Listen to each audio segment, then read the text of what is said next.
Bonjour les filles, on se retrouve à nouveau pour ce petit tuto sur l'utilisation de Padlet, cette sorte de mur virtuel que j'utilise pour vous pour déposer les cours et exercices que l'on a ensemble.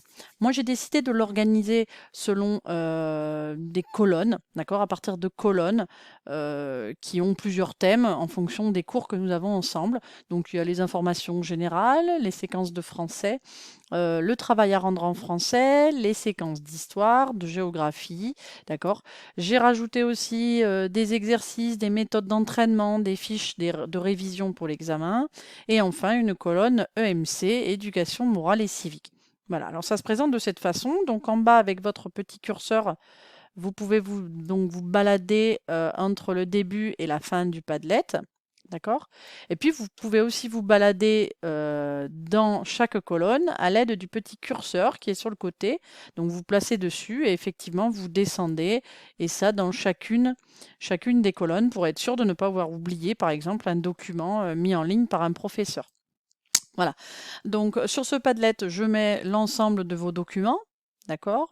C'est des documents qui peuvent être de plusieurs formes possibles, soit une forme Word, comme vous le voyez ici, soit une forme PDF, comme vous pouvez le voir ici, soit carrément un format vidéo, comme on a ici, par exemple. Alors, le format vidéo ne veut pas dire qu'on va vous mettre une vidéo, on va télécharger une vidéo sur le Padlet, parce que ça, c'est trop lourd. Par contre, on vous met des liens vidéo et vous n'avez plus qu'à cliquer dessus pour que ça fonctionne. Ça, on va le revoir dans un deuxième temps. Donc voilà, l'intérêt pour vous, c'est de ne pas perdre les documents, d'avoir toujours les documents du professeur à portée de main, d'accord? Et retrouver l'ensemble des documents. Et puis l'autre gros intérêt en tant que professeur d'histoire géo, c'est d'avoir les documents en couleur, bien évidemment. Alors, en ce qui concerne les formats de documents, comme je vous l'ai dit il y a quelques secondes, il y a du document Word. Donc, comment accéder aux documents du Padlet? Il suffit simplement d'aller vous positionner sur le document en question, de cliquer une fois dessus, le document se télécharge, d'accord, et vous n'avez plus qu'à vous balader. Tout à fait en haut, vous avez même la possibilité de télécharger le document ou voire même de l'imprimer.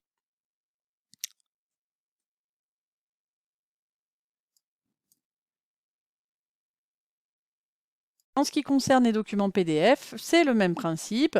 Vous cliquez sur le document va s'ouvrir. Voilà, il va se télécharger, d'accord? Et puis ce document, vous pouvez donc le télécharger sur votre ordinateur si vous n'aviez pas le document chez vous, ou carrément l'imprimer si vous souhaitez le garder. Donc, vous sortez de cette page, voilà.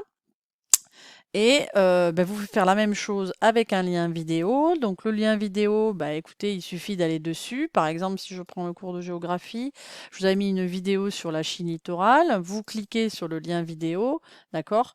La vidéo va se lancer et se télécharger, d'accord? Et vous n'avez plus qu'à la regarder et la mettre en grand, si vous voulez la mettre en grand.